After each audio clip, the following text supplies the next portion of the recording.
don't even bother. Oh, hey. Hey, So you just got back from a big trip. I did. Do you ever feel like everyone in the airport is acting like it's their first day on this planet? Yes, and it's actually worse than it ever has been before to me. This time was way worse. I don't know what it was. I don't know if it's because it was international, and so people are just confused at how an international airport works, which is pretty similar to a domestic airport. That's pretty basic. But it was wild. Just everybody in your way.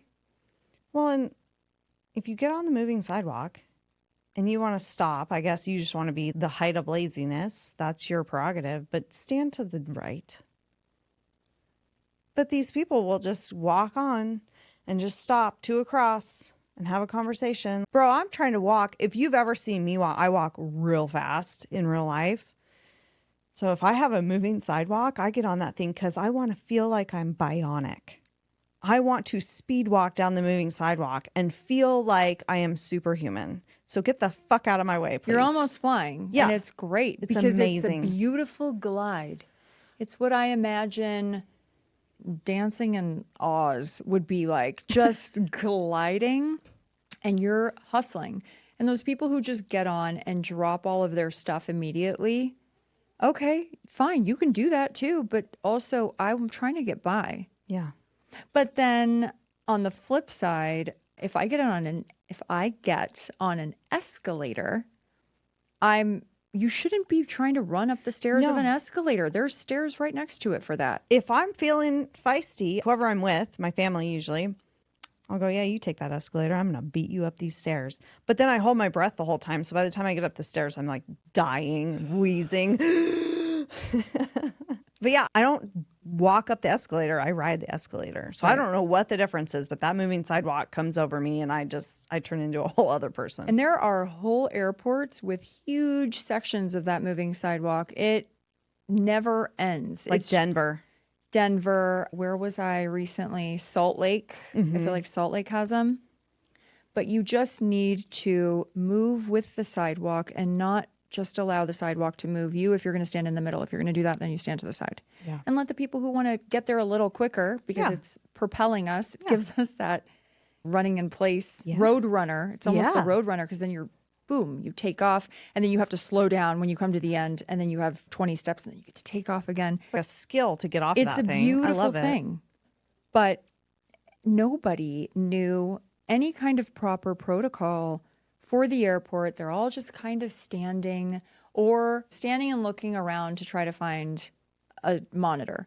Or my favorite is when they're walking on their phone. on their phones and their kids are everywhere and they're running into people and then they don't care. And that becomes I will play chicken with you if you should be looking at where you're walking and you're not. And I'm walking towards you, looking where I'm going, I'm not moving out of the way. Oh, not at all. This is the chicken game now. Yeah. Sorry, I bumped you. And that's just an excuse me. That's not even a sorry, because you should be looking where you're going. And this is because nobody in an airport, we're not there to be leisurely. Although I was on this trip back because it was a nightmare trying to get home. But typically, and I wasn't moving, I was just sitting. I had the time, is what I'm saying. But most times when you're transferring in an airport, there is a deadline to reach. So you got to make that deadline. Move your ass, move your feet, or sit down and figure out your logistics and then proceed with caution and looking up. Well, and that's just shitty situational awareness. If you need to get on your phone in public, you stop walking, put your back to a wall, figure out your shit, and then proceed. But you don't just wander around with your phone in your hand. That's just asking for you to get pickpocketed or your phone stolen or whatever. The least of which is bumping into another human being. But yeah, it boggles my mind.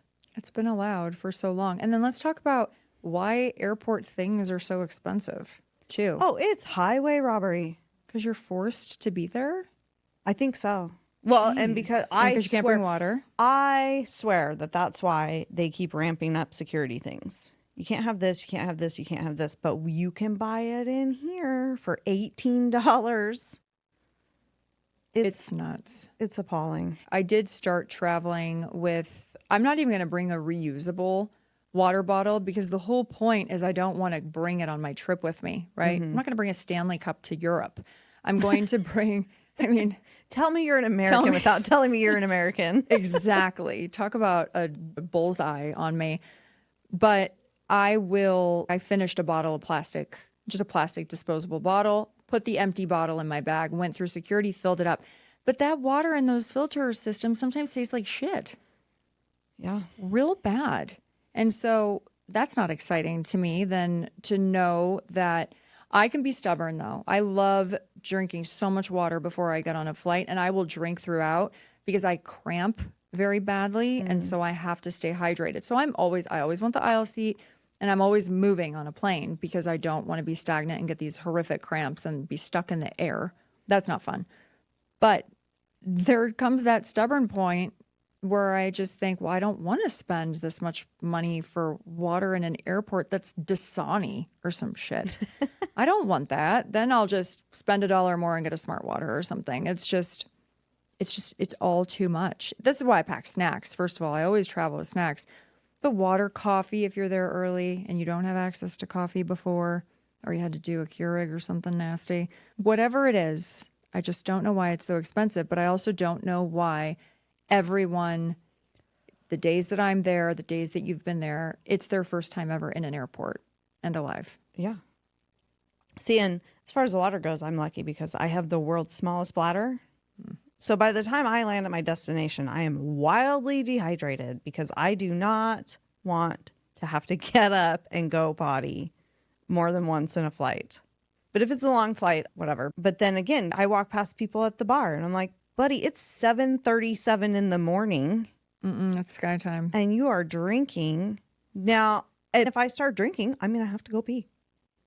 So I'm jealous of those people, really, is the bottom line of that. The one time I drank in an airport, I paid probably $12 for a Bloody Mary because I was on the way to my brother's funeral. And I was like, fuck it, I can drink at 8 o'clock in the morning. And that was a long time ago. That was 15 years ago. So $12 for a drink was expensive back then because I was still buying $2 beers. Oh, yeah. It's way more now. I think maybe 2 years ago, I was in San Diego and my friend was leaving. He was flying out the same time that I was. So we went to the airport together, different gates. And we said, let's go get a drink at the bar. But I didn't have time. So I'm like, let's get a shot. I can't even tell you when the last time I took a shot was. It was 2 years ago. But before that, forever. I'm not a shot person. That was a little chapter in college, which did not go well for me. I don't think it goes well for anybody. Some people have a skill. But I remember it was just 2 Blanco tequilas that we got. And I think I paid, with tip and everything, like $50. Oh my gosh. For 2 shots. And we're not going to drink shitty liquor. We're old enough where we're above this. But it was still $50 with the tip. And I just remember thinking, okay, this is why I think we've never flown together, but I always have a travel bottle of whiskey in my backpack because typically at the gate area before boarding a plane, I'll shoot that. It's typically Irish whiskey. It's my travel tradition. It's my ritual. I am a huge fan. I'm a huge fan of drinking in the morning for air travel. It's sky time. There are no rules. What is it in Idaho? You can't order liquor in a restaurant before 11 or is it 10? I think it's 11. Hard liquor. I have no idea. Okay, it's 10 or 11. But I've taken 6 a.m. flights out of Idaho, and you best believe that I have gotten an alcoholic beverage. Okay. Because it's sky time. And it also puts me in the mindset of vacation mode. Let's go. Let's blow this popsicle stand and let's go. So I'm okay with it. And because I'm hugely okay with drinking and just peeing all the time on a plane, I will drink it, but then I will also toggle water because being up in the air is also going to dehydrate me. Sure. The altitude is also going to mess with my system. So I love it. But it is crazy. I'd put a little bourbon cream in my coffee, I think. I could do that. The problem is right now in this chapter of my life is most of the time I'm flying with my kids. Yeah. So I need all of my faculties. You do. I will just have a beverage for you. And then the last time I flew all by myself, which was about a year ago, to go to my cousin's wedding. And I looked at the people in the bar and I was like, I am on vacation by myself. I should get a drink at the airport.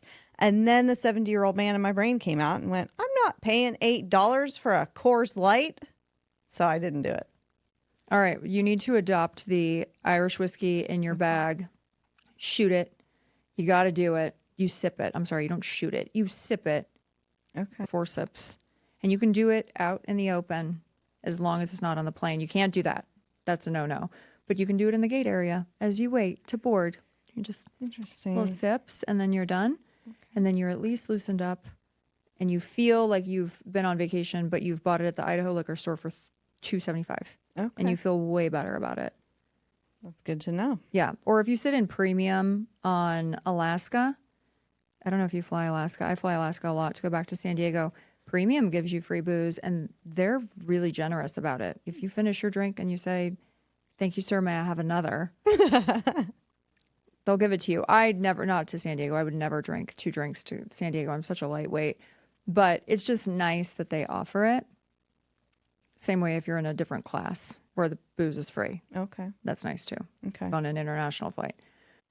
So it's just nice. But the airport's just so expensive. Well, so, okay, speaking of having to go to the bathroom a lot, I ran into a situation and it's not just an airport situation, it's any public facilities situation, but I feel like this happens in the airport because people are going to the bathroom before they get on their flight, whatever. You have a big bathroom, lots of stalls, so you're waiting, you're the next person in line. I genuinely want to know what people's idea of the socially acceptable protocol in this situation is. Maybe boys don't have to worry about this, but we do. So I have to go potty. I am the fastest pottier in the West. I grew up with brothers who would straight up leave me if I took a long time in the bathroom. So I can get in, get out. I'm not messing around. The very next stall that comes up is the handicap stall. So I hop in there and there's nobody behind me at this moment in time in the line. I hop in there, I do my business, I come out. And as I come out, I am met with these 2 women who very clearly are going to need to use the handicap stall. And they are pissed at me for taking their stall. And I was like, I'm pretty sure I don't need to wait for another stall. That shouldn't be kept vacant for just the happening occasion that you come in there. Yes, if you're next in line, if I'm next in line and that comes available and you're right behind me, I probably will say, you can use this stall. But if you're not in there, I'm not going to save it open just for you. I'm going to go pop in and use it and pop out, right? 1,000%. I feel like there was some kind of sketch comedy show about this, about a bear stall. So if anybody knows what I'm talking about, it was probably The State or some really obscure show that I watched in my youth. And the person ran in and used the stall, and then they came out and there was a bear waiting. The bear was very angry that they couldn't use their designated bear stall. Am I the asshole here for using the handicap stall if nobody else is in there and that's the next stall available? No, absolutely not. If there are other stalls available, I will go to another stall. I don't care. But if that's the only one available and I have to go, I'm going. Right? Well, this is the same way that let's just bring it back to the airport. If you're in an airport restroom and it's full because a flight just got out and now everyone is waiting in line to go to the restroom, and you walk in and there's people behind you, but no one is going to be, to what you can see, no one seems like they're going to need that stall. They don't have a small child that they have to change, whatever the case may be. Absolutely use the stall. What are you supposed to do? Start taking questions of who needs the handicap stall, because I can bet you money that the person in back of you is going to be like, I'll use it, and they'll go right ahead of you. Yeah. So no, you use what's available. That's the whole rule. And if you got out and that person who was next in line would have needed that stall, there's no reason to give you attitude about it. You use the stall that was available to you. Yeah. You have a problem? How do you know? I don't need to flail my arms while I'm going pee. They don't know that. They don't know. Maybe I need that extra room. And they can't ask because I think of HIPAA or something. There you go. They can't ask what your exemption is. People's entitlement just goes through the roof in really any public social interaction, but the airport is wild.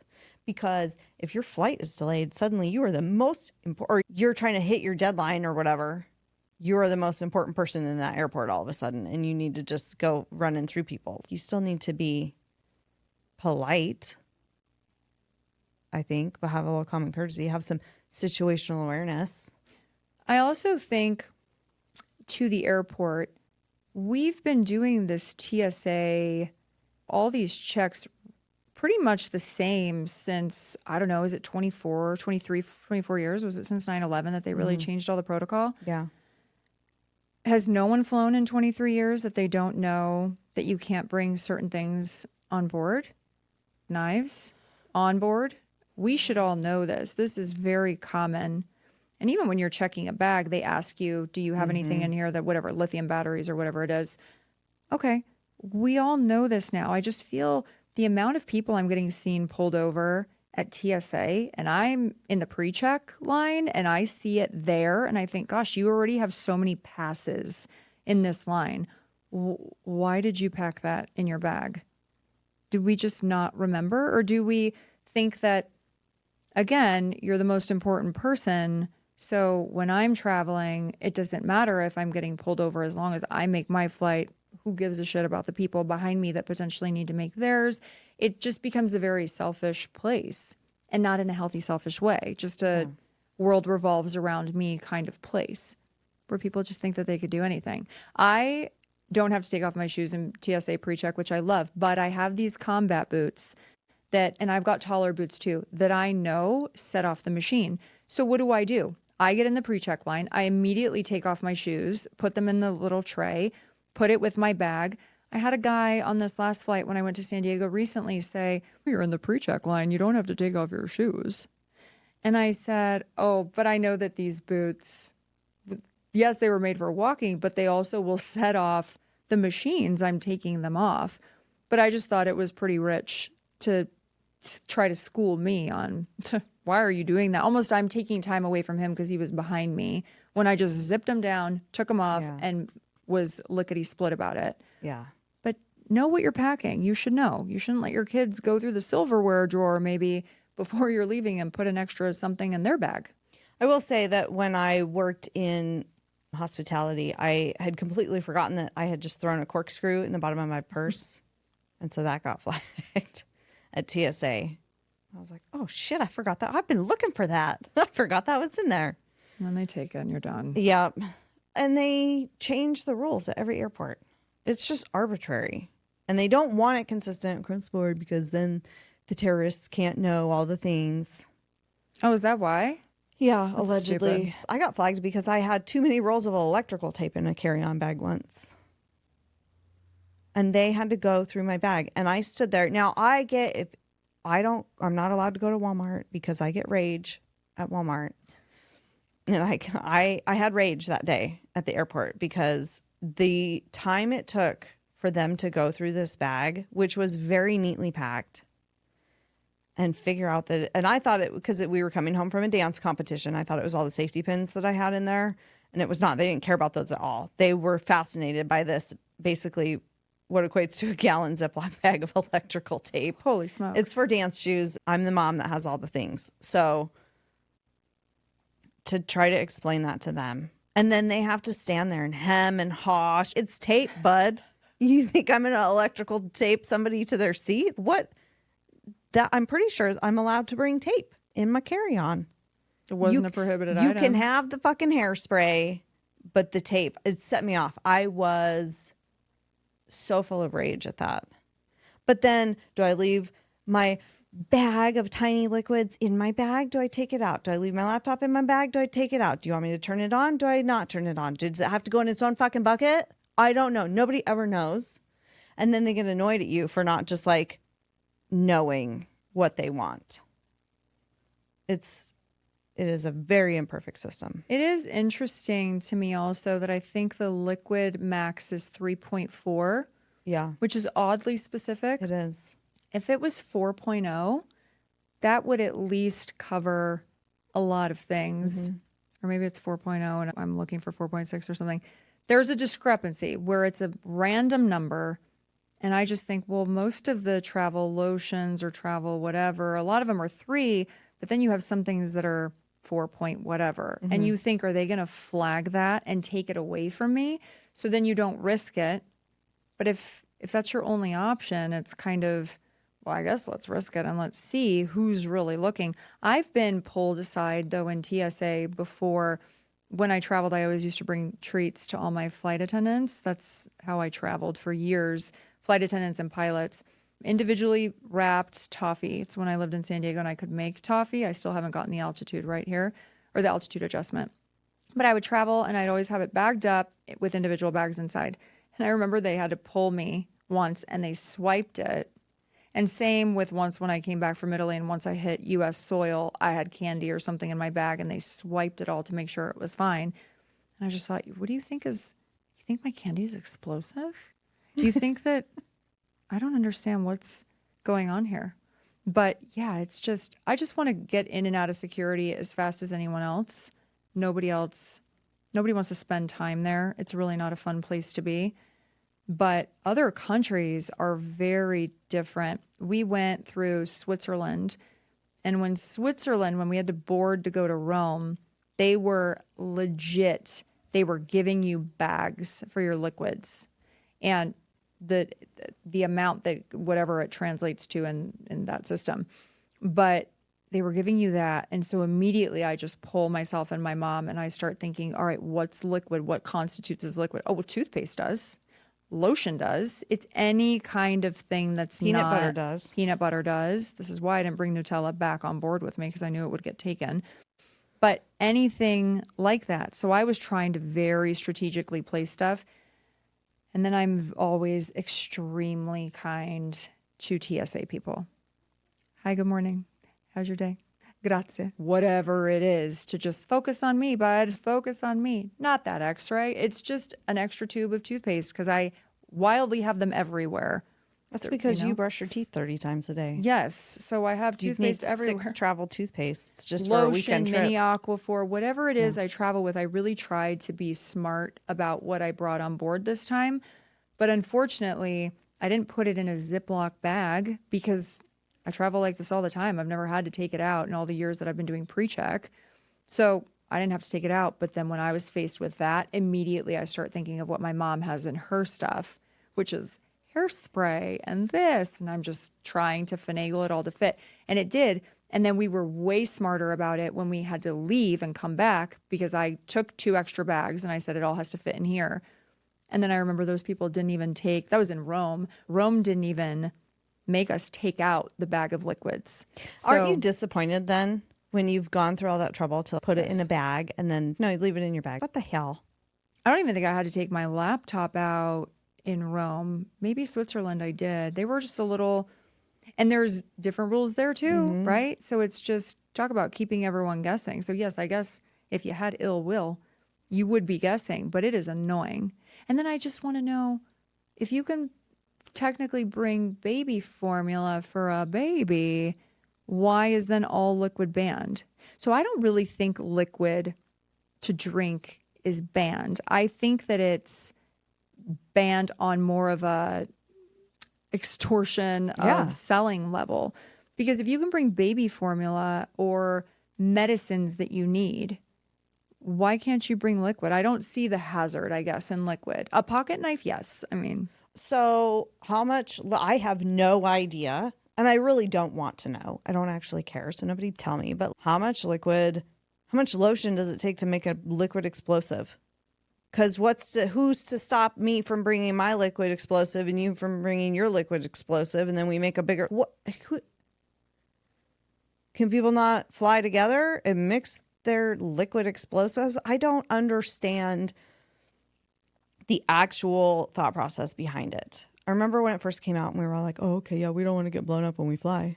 But it just, when you really walk it out to its logical conclusion, and then if you have to throw it away, everybody's throwing all their liquid explosives away in this one big trash can right there next to the TSA people. That doesn't make sense either. in one airport. Yeah. I don't want to make every episode about a conspiracy, but it just makes me think that they're trying to make it harder for us to utilize air travel for these 15-minute cities. Also, Just food for thought. yeah, but also don't maybe if you're not allowing liquid, don't have coffee shops right where you check in your bag and then have to proceed to walk past the coffee shop to go to TSA. You have to slam your coffee. What is the point just of to get through that? TSA? Yeah. I don't understand the point of it. So there's a lot of logic in airport. What's it called? When you build something, creation? Sure. Planning? There. Thank you. I'm still on another language brain. But what's the point of doing things like that where you just miss the logic completely? And again, maybe there is a legitimate point to certain there's things. an ulterior motive. I think it's money. Oh, yeah, absolutely. And they are planning on a person is smart and people are stupid. They're planning on people to just yes sir their way through Blindly that airport. following what they're told. Yeah. Because that hasn't not worked in many situations in life and history. But yes, keep doing what you're told, I guess. So it's a very frustrating thing. But let's talk about on the plane. Once you make it, once you're fortunate enough, and I will say, I spent 8 hours overnight in the Denver airport, 12 to 8 a.m., waiting for a flight. Nothing was open. That's Had to an sit with our experience. bags. And Denver's already a weird airport because it's so big and just eerie feeling. Waiting with our bags because security was closed from 1 to 3. So we land and we're waiting. And that was just people sleeping, people on the floor, but people sleeping were Miss Paranoid over here. If you're in 2, you take shifts to sleep. This is Hunger Games. This is an army mission. One of you has to sleep and the other one can stay awake. One of you has to keep watch. I don't care if you both don't sleep. We both didn't sleep because it wasn't worth it. And then, yay, we can get through security when they open. And then we had access to a lounge for a couple hours to be able to sit. But, the lounge doesn't open till 5. So now from 3 to 5, we were just sitting in the gate area again without your big luggage, but you still have your main valuables with you. I don't check valuables. I'm not dumb. Yeah. I know that people go through things. I don't lock my whatever. But it's just once you get on that plane, then it's a whole other world. You thought the airport was bad. Oh, yeah. Again, people who are experiencing their first day on planet Earth. It is wild. And the entitlement. Yeah. If you watch a movie on your phone on a plane without headphones, get bent.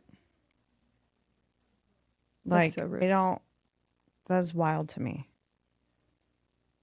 I use headphones at my own house if my family is around. I could never watch a whole movie on my phone without headphones on a plane or with other people. It's so loud on a plane too. Yeah. Naturally. Yeah. That you have to have that at the craziest volume to Yep. even be able to hear anything. But even then, you're not going to hear. Yeah. But why? I don't understand why people. But it's the same people who talk on speakerphone in public. Yeah. Oh, yeah. That's a dick move, you guys. That's a whole other thing. This is also, if you're on a plane, you need to be kind to your flight attendants. Yeah. This is the reason I used to bring them treats that I made, and they were so grateful. And my reason for that was not that I ever got special treatment sitting in the back of the plane. My reason was I know people are assholes to travel with. I've been traveling a long time since I was a little girl. I know how to have the proper etiquette and just the basic respect of treating people that are taking care of you. Goes back to don't mess with people who deal with your food. But the way that I see flight attendants disrespected is just bananas to me. They're so rude. Yeah. You think you're going to get any special treatment or anything nice? You think you're going to get chocolate when you ask for it if you're being an asshole to the flight attendant? I'm going to say no. Yeah. You're not.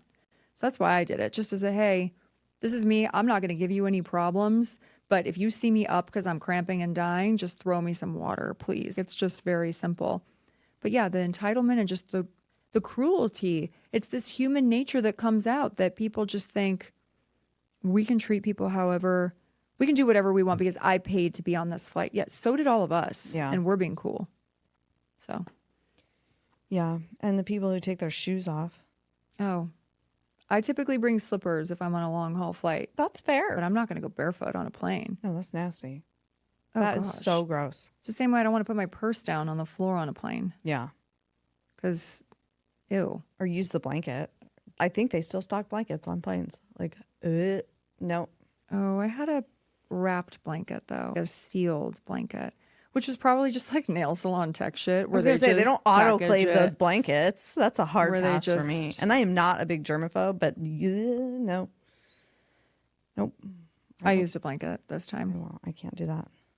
Also, I would like to say that the neck pillow technology industry needs to step their game up. Oh, I Because don't neck know. pillows are bullshit.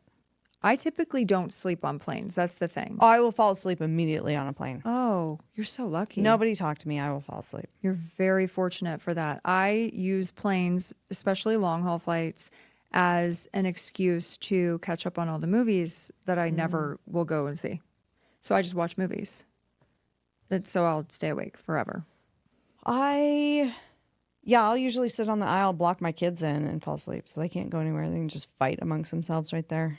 I don't care. I can sleep anywhere, though. Yeah.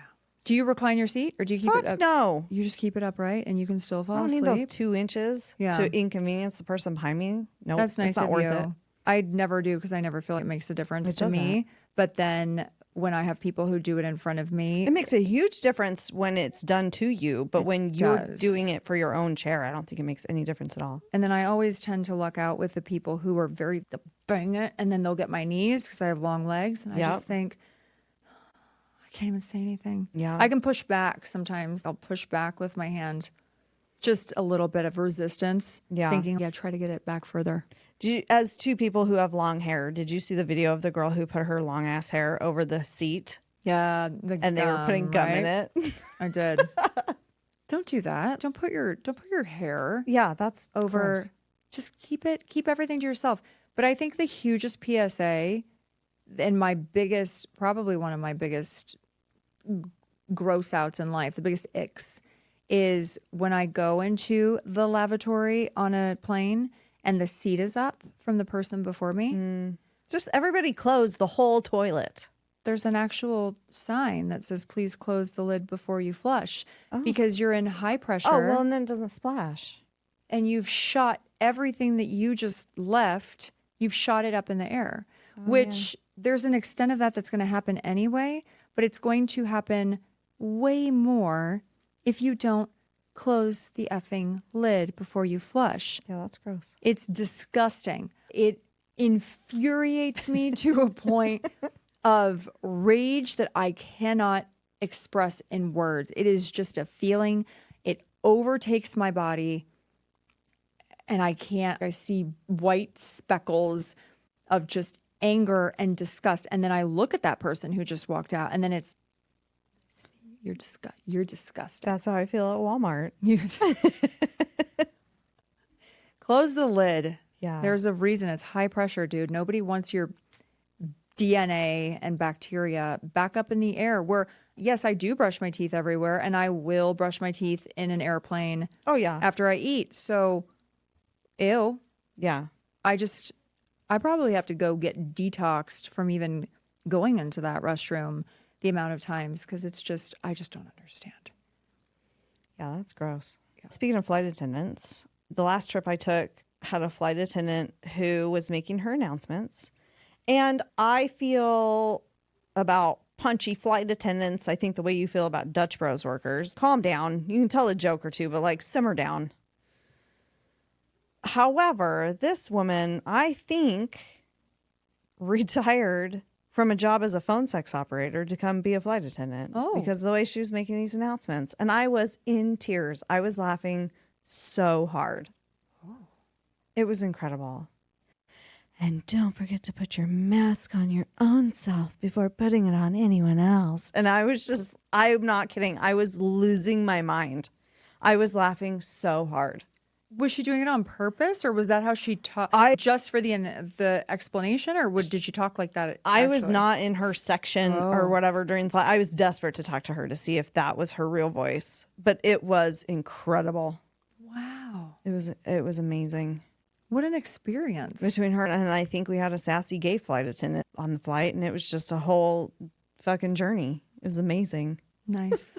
I love good flight attendants, though. We've had one experience where we had a very rude flight attendant, and we had bought premium seats. We sat in business class. This was years ago.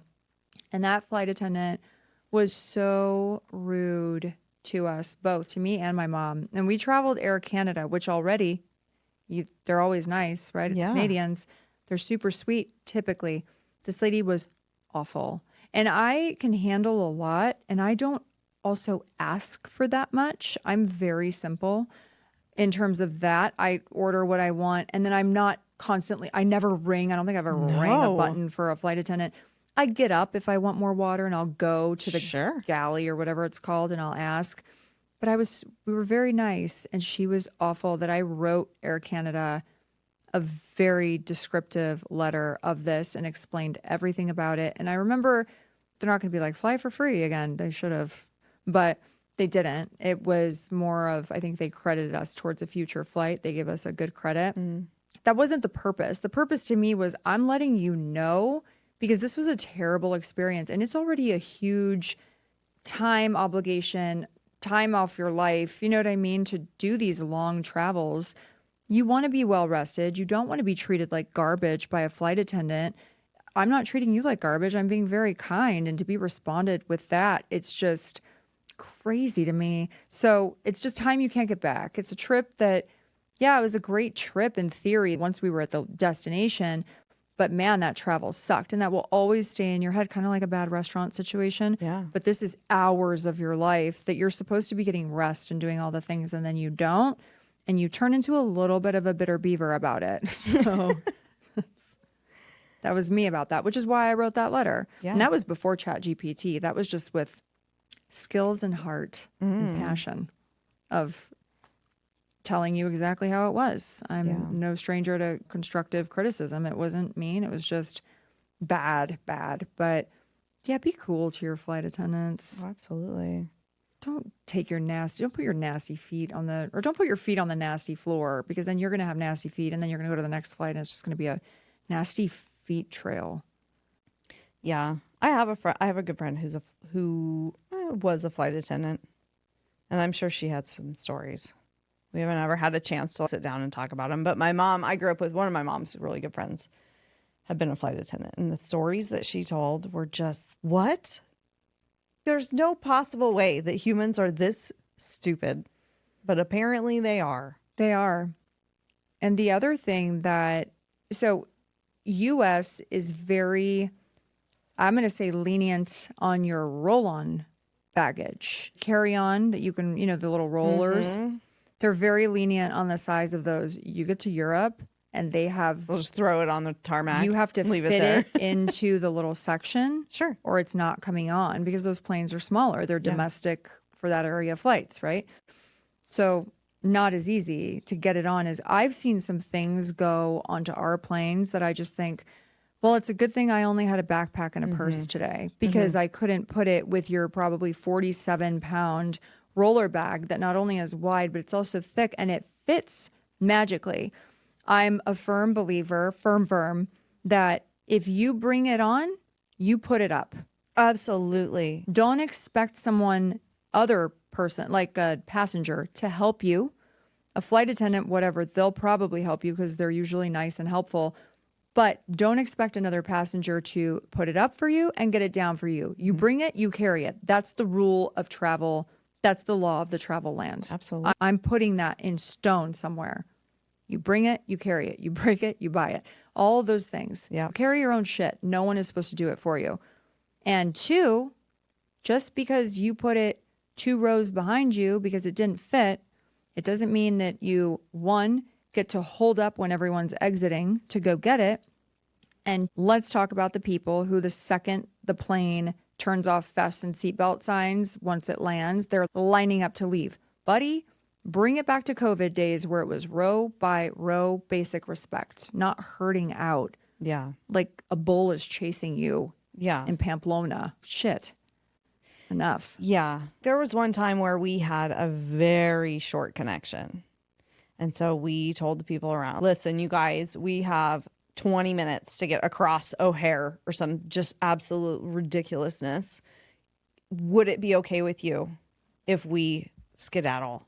And everybody's chill because all you have to do is communicate. But yeah, when this fucking race to stand up, oh my gosh, get a grip. It's real bad. It is wild to me. And I get we all want to stretch our legs and I get we all want to leave the plane. I get it. I want to leave that plane too. I don't want to be around all of you people. But calm down. We're all going to get off the plane. They're not going to hold anybody back. It's bonkers to me. And the shoving and the lack of personal space. And it's astounding. The audacity. It's the audacity. It's really out of control. There was a guy who came up. His luggage may have been a row or two ahead of me, but he was about 7 rows back. And he shoved his way up when the plane was still taxiing when it landed. So fasten seatbelt signs still on. The flight attendants did not catch it. But he came, and this ass started stretching his leg out and almost doing bend over stretches, almost Calisthenics. yoga. Yeah, there. And I wanted to trip him so bad because he was just shoved butt in my face, which already I'm absolutely not. This is so incredibly rude. You could have stayed in your literal lane line and walked out peacefully. You didn't have to go back to get it. You were coming up and you took it as an excuse to get it and then stay there instead of moving your ass to the back of the bus like everyone else. Yeah. You need to sit in your appropriate row. There's just basic rules. I don't feel like it's that complex to follow, but suddenly everyone gets on a plane and 98% of them think that the rules don't apply or that they're just a suggestion like a red light in Italy. They just keep going and pushing where they shouldn't be. And the sad thing is that a lot of the times the flight attendants won't say anything. And nobody wants to put them in a confrontation situation either. No. That's shitty that passengers put them in that situation, though, where then we're all kind of, excuse me? Yeah. Like, what are you doing? Well, and if you're going to stand up in your own little spot. And if you're too tall to stand up where you're sitting, then don't fucking stand up. But don't get in the aisle and put your butt or your crotch in somebody's face. It's rude. It's nasty. It's uncouth. Yeah. And then you all end up at the same baggage carousel. That makes me so happy. It's kind of like the people who cut you off on the road and then you see them at the next light, but you happen to be in the other lane and then you end up getting to go faster because the person ahead of you you saved a lot of time there, bud. Everyone is in such a rush and such a hurry. Yeah. That it's craziness. I will tell you though, on this trip, we were supposed to end our trip in France. So we were going to Paris for a couple days. And 5 days before we were supposed to go to Paris, I get a text from United saying, due to an airstrike, a scheduled air traffic control strike in France, all over France, we need to reroute you. We'll reroute you at no charge, bop, bop, bop, yada, yada, yada. So immediately I think, holy smokes, we have a one-way ticket to Paris. I have a hotel in Paris. So I end up getting on the phone with United and saying, okay, that's perfect. We just won't fly to Paris. We're leaving from Rome. No, this will only cover you. I think it was a 300-mile distance from any French airport. So Paris, Brussels, Amsterdam, Frankfurt. We're in Rome, though. So now we're going to have to buy a new ticket to get to a new place and make sure that we make all our connections and this whole process. So we end up going to Frankfurt. We chose Frankfurt. Well, now I have to buy one-way tickets to Frankfurt, and they cost me 2.5 times more than the one-way ticket to Paris. And I called the Paris, and by the way, this isn't just United saying it. It was all over the internet. October, this day to this day, scheduled strikes. So I call that airline, and they say, well, we don't have it confirmed yet. Well, it is confirmed, though, on the internet and as of United. And also, I just changed. I'm not even coming to Paris anymore because you guys have a strike, and I booked from another city. So I ended up getting my money back for the hotel, and France, the airline would not refund us. and wouldn't call it strike because it wasn't confirmed the day before. And what ended up happening was 2 days later, after we changed everything, so 3 days after I originally got the call, France canceled their strike. But in doing so, we had to extend our car, and we didn't get our money back. Extend our car 2.5 times the price of the air travel. We had to get a hotel the night before to leave at that time to make it. And then we sat all day in the Frankfurt airport, all night in the Denver airport. It was such a wild journey that, to me, if you're going to have a strike, and they had already scheduled it, Europe loves their strikes. If anyone's been to Europe, they know that they love their strikes. Italy was on rail strike one of the days that we were in Naples. You love your strikes, fine. If you're going to pick a strike day, commit to it, because at that point, if they had just stayed with their strike, I would have been fine. It was so frustrating to me because there's nothing that could be done about these things. So they're just kind of hazards of traveling to countries that tend to go on strike frequently. But when I thought that no one was willing to help or talk it through, and I'm not making this up. This is on the internet, so it has to be real. But it was on many websites on the internet that this was a scheduled thing. And what ended up happening was they came to an agreement, that made them more money and cost a ton more money for us in the long run, which just left a bad taste because it literally took us almost 48 hours to get home. So that's when all of the shenanigans that people do in the airport, you see it even more when you're delirious and you've been in an airport for almost 48 hours or on a plane. Yeah. That sounds like extortion to me. It's on planned strike. Or is it just a way to jack up the prices of everything?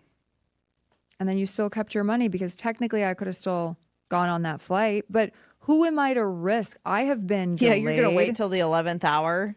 We've been delayed in the Paris, or our plane was delayed significantly in Paris once. And that is not my ideal airport. So it ended up being that kind of blessing in disguise, although it was a financially big cost blessing, but a blessing because I had a lot of people sending me Instagram stuff. Look at all these protests in Paris right now around the Eiffel Tower, around this. Thousands of people that, as people who aren't from Paris but were Italian, I wouldn't have even felt safe going there with all of the shenanigans that were going on. So you look at it that way, but it's also, all right, I'm booking from Boise next time. We are not doing any weird kind of travel stuff. If we're going to take a side trip, we're going to do it in the middle of the trip and not at the end, because look what just happened. So you learn all these things with every experience, but we hadn't traveled in almost 4 years to Italy. So it was a huge thing for us to even be able to go. And then to be faced with that on the way back, where you're dealing with everyone in the airport who's there overnight, different crowd already. And then just people who don't know where they're going, and people who are now short with their patients, even workers short with their patients. Oh, yeah. Everyone just gets to that point. You can see it happening also, especially overnight in the airport. You see who's coming on all fresh in the morning for those 5 a.m. flights. And then you're seeing who's rolling out at midnight, just done with the world. Yeah. I feel it. Yeah. I kept my contacts and I calculated when I got home, they were in for 47 or something hours. That makes my eyeballs hurt. And I thought, this can't be good for my long-term vision. Also, I have the beginning stages of glaucoma, is what they told me last year, as if being in the 40s and knowing that my hip hurts now it'll hurt when I get up. My hip hurts. Now I have the beginning stages of glaucoma. I'm pretty sure 47 hours and the same pair of daily contacts isn't going to be a good thing. Yeah, probably not ideal. We live and we learn. We live on the edge of stupid decisions. Sometimes just tired, stupid decisions. Oh, what about the people who clap when the plane lands? Oh, no, stop. Yeah, congrats, you got there. You did your job. That was what we were supposed to do. We were supposed to get there. That's so weird to me. Yeah. It's typically, do you see it a lot on domestic travel? I haven't flown internationally in a long time, and I don't see a lot of clapping, but recently 2 of the flights that I was on, people clapped when the plane landed, and it was just, because coming into Denver is always super turbulence and people panic, and then I think they're clapping because they're happy we didn't crash, but I never clapped when a taxi or an Uber got me to my destination. I don't know, get a grip. When I get myself to a destination, Yeah. I'll tell you what I I'm do. going to start clapping. You clap for yourself? Yeah, good job. You made it to the grocery Well store. done. Well You done, pulled into that you. parking spot one time. Good Well for done, you. you. You deserve a treat. You deserve a treat. I will say every time my mom taught this to me. So every time the plane takes off, sign of the cross. Sure. Every time I land, I'm always thank you, God, we're here. But I will never make a production and start clapping about it. You've been to Denver. I've been to Denver. Denver is the gnarliest for turbulence that I've ever experienced in my life. And sometimes coming into Boise is real bad too, Yeah. depending on the time of year. But nothing that has shot me literally out of a seat in a seatbelt, because I'm not going to tighten that where I can't breathe. I'm going to have wiggle room to shift. But it bumped us out, and people were screaming on my last flight to Europe 4 years ago. Women were screaming. It was a 5 a.m. flight. It was terrifying, but I didn't even clap for that. I think as that was happening, I was probably praying, Sure. probably rosarying or something. You've got to make it here at least to eat, I don't know, a pastry. You've got to make it to your destination. Come on, God, I haven't had it for so long. But no, I don't want to. I don't want to hear your clapping. I don't want to hear clapping. I just don't want to hear it. Yeah. Make sure your kids have things to do also, Yeah. because I don't need them to try to be friends with me either, with all due respect. Yeah, no. And I will say that the amount of activities that you think you've brought for your kids, double or triple it. Because they will burn through a coloring book like you've never seen on a plane. I don't get mad about babies crying, because babies cry. That's what they do. And I have been oh my gosh, I have been the mom with a crying baby on a flight, and it is so stressful. So that doesn't bother me. But a kid who's old enough to know better than to be screaming or kicking a seat or what? No. You don't. There's a human sitting in that seat. Do not kick that seat. Do not yell on this flight. You talk right here in my ear. Training opportunity for kids. But also, apparently, a lot of adults have not been trained on how to properly travel. They haven't. I used to take red eyes when I was in San Diego to go to the East Coast, and I liked the red eyes a lot because I thought, cool, if I have to sleep for an hour, I can when I'm not watching movies or something. But notoriously, there is always a baby that probably a parent thinks, I'm going to take a red eye because the baby sleeps through the night and maybe the baby will sleep. That baby is not sleeping through the night. So I don't think that's the time to take the baby, because for all the people who need to walk into a corporate meeting or something and they have these screaming babies, which again, I feel bad for, but I'm also, why on this flight? Why aren't you on the morning flight? Just be awake with everyone, not when we're all trying to sleep. It's a hard, I shied away from red eyes this time. I will say there was a baby in front of us on one of the legs of the flight, a 9-hour leg to DC from Frankfurt. And that baby, you could tell that baby had been traveled before, because it was totally fine. Passed from parent to parent, super easy, happy, smiling. And I just thought, I want whatever this baby is on, because he's totally chill, the best baby. And then I've been on other ones where you could tell maybe it was the first flight. My mom had taken me on my first flight to Italy at 6 months, but she had done obviously shorter flights before then. You got to see, some babies literally can't handle it. It's so bad. And it hurts me. So how does it not hurt them? Yeah. Ears and stuff. Yeah. But yeah, it's always notorious that you get a screaming baby on a red-eye flight. It's just, you book it, you know that there's a screaming baby. It's just, it's a life joke. I haven't been on a red eye in 20 years. And I don't remember, because I was a youngin'. You were just a young kid. Yeah. So it's probably been closer to 25 years that I've been on a red eye. Oh, wow. Yeah. The last time I was on one was in 2017. I went to Boston. I met my friend. He was coming from Florida at that time, but he got in at 9 or 10 in the morning. And by 9 or 10 in the morning, I had landed at 5. So I went to the hotel. I had treats for my staff. I had treats for the hotel staff. I don't need a room. Can you just hold it and be nice? And then I think they ended up giving me a room, which was really cool. And then I explored.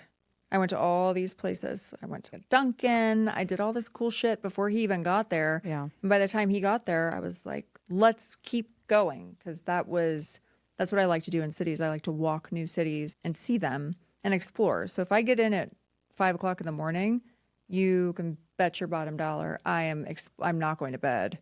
jet lag has nothing on me because I'll just push through it and rally and get on the same life schedule that I need to be on. I think when I got back here, we landed at 11 or something, which was nice to come back in the middle of the day.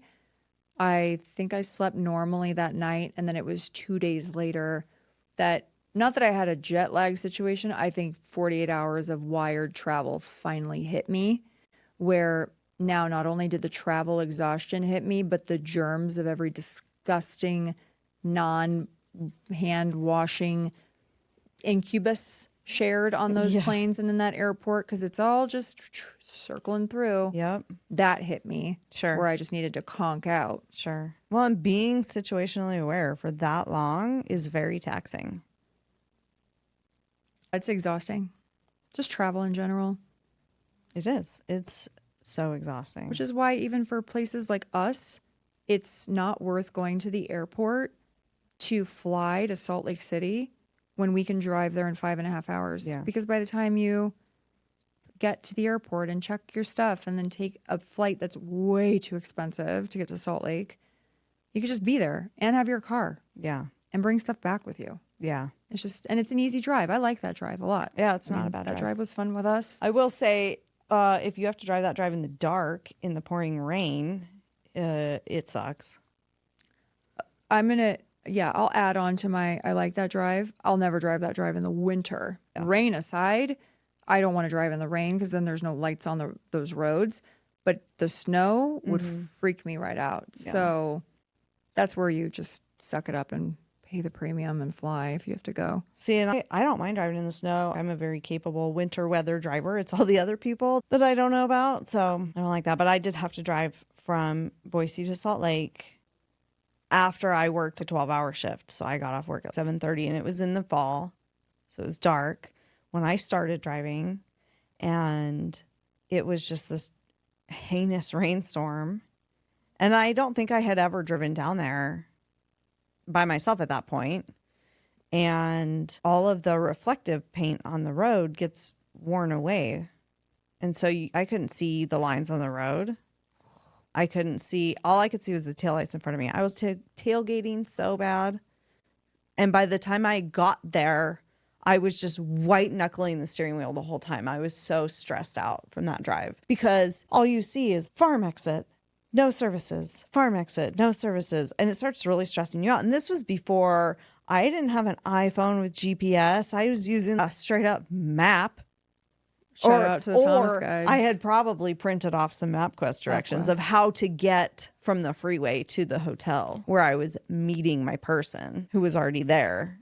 So stressful. I was a wreck. I probably slept harder that night than I have in years. How are you with driving at night now as an adult, as a full-grown adult? Well, I have a pretty sweet astigmatism, so yay for that. If I know where I'm going, no big deal. It doesn't bother me. Okay. I can't do it anymore. I can do it. Yeah. I really would elect not to do it because my astigmatism also so bad. But I find that something that's the reflections, so it's the light off, and then add rain to that. If it's raining and it's dark and I've never worse. been there before, I really don't want to do it. My eyes get so strained now that I just I would love to not be able to drive at night because it's very stressful for me. Yeah. And it hurts. I have glasses that I'll wear to drive at night and just to kind of counter that. Are you in contacts during the day also? I had LASIK. Oh, what a gift. But that's how I didn't have an astigmatism before. Okay. I have it due to the LASIK. Interesting. I wasn't a candidate for LASIK because of all the medicines that I've been on Sure. in the past, but I'm always in contact. So I also feel there's something, I always say it's my peripheral. There's something with the peripheral that everything just plays tricks on me if it's dark out and I'm driving. The same way I couldn't just wear my glasses because I need to know what I can see peripherally, which is why I don't get glasses with the sun glasses also type deal. It's not worth it to me. I would can someone else just drive at night for me? Yeah. I just have a chauffeur on deck. There you go. Yeah, I don't mind driving, and especially with having glasses to wear at night, it helps me a lot. It just sharpens it up and kind of counters that, but it doesn't bother me too much. but I also would like to be in bed. When it's dark, I should be in bed. That's how I feel when I wake up, when the hour goes back, or just coming into fall, winter, when it's darker naturally in the morning. And then I wake up and I'm supposed to be super productive because it's the time that I should be waking up. Or, if it's 7:30 still and it's still dark, it was Yeah. still dark the other day. I was just, no, I don't like this. I Yeah. don't want that. Well, that's why the new year was supposed to start in April, not at the darkest fucking time of the year. Oh, yeah, we got to talk.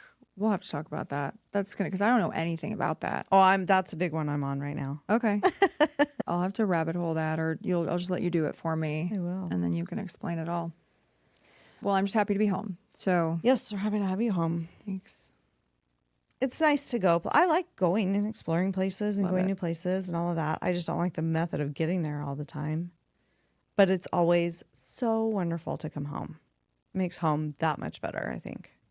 It does. That's the most hallmark shit I'm ever going to say. But it's so true. There is something. My dogs were all excited. They were just over the moon.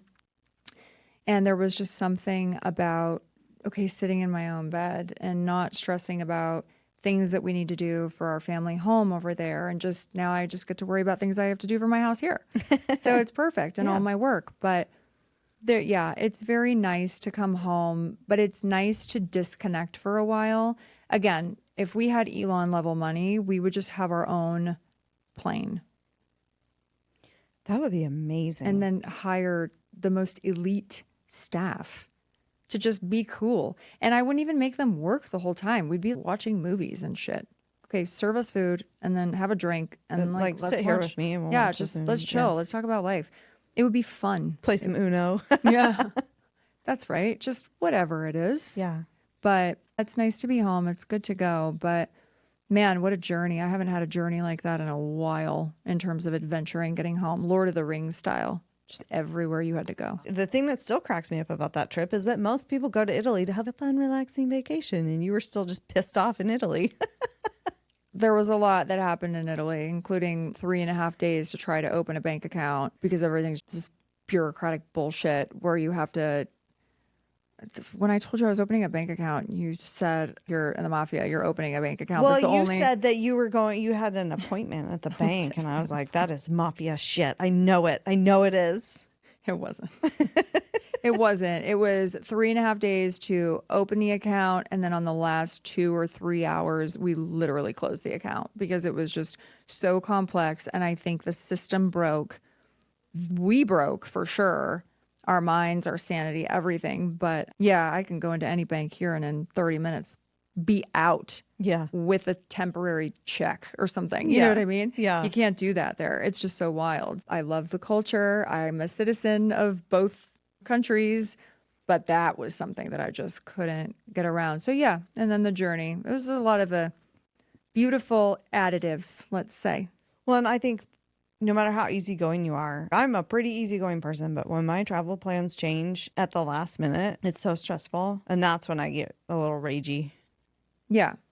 And that's where if, anyone saw me in the airport and I didn't smile at you, I'm sorry, I'm not sorry, because I was just I just tried to survive. Yeah. That's what I tried to do the whole time. Eat a cookie, survive. There you go. That's it. That's all we can do. Eat a cookie and survive. My whole life strategy. That's the life. I feel like that's a really good life hack. Eat a cookie and just survive. Yeah. You're doing great, sweetie. That's what Joe always tells me. You're doing great, sweetie. So that's it. You're doing great, sweetie. I'm going to tell you right now. Thanks. So are you. Thanks so much. Thank you. All right. Well, that's it then. Okay. Do all the things. Make sure you like all the things and Oh, yeah. share and send in your most exciting travel drama stories. Oh, yeah. Because I want to hear what other airports are doing that haven't hit us yet and what experiences people are having. I'd love to hear some travel stories. So please send Me those too. in. Yeah. Yeah, your best and worst. Yeah, best and worst. And yeah, we'll judge them. We'll do a poll on who gets it. If we get enough, we should do a March Madness bracket style. Ooh. All right, so send them in. Yeah. Direct message us or email us. All the info's in the show notes, and make sure you follow us on Instagram and share with all your cool friends who have a sense of humor and a good personality. Yeah, I think that's good. And then have a good day to everyone except for the people who design the plane seats and the movie theater seats. I don't want to be sharing an armrest. Why are we sharing armrests with everybody? Oh, Who gets it? The middle person gets the Both? armrest because they're stuck in the middle. They And get then, both, but though? then you have another armrest. But Yeah, they're one. in the middle. But then they can't take up both. Anyway, to that person, to those Okay. designers. Yeah. Oh, there it is. Plane designers, one. Same with movie theaters and venues. Yeah. Have a good day to everyone except you. Okay. Okay. Bye. Bye.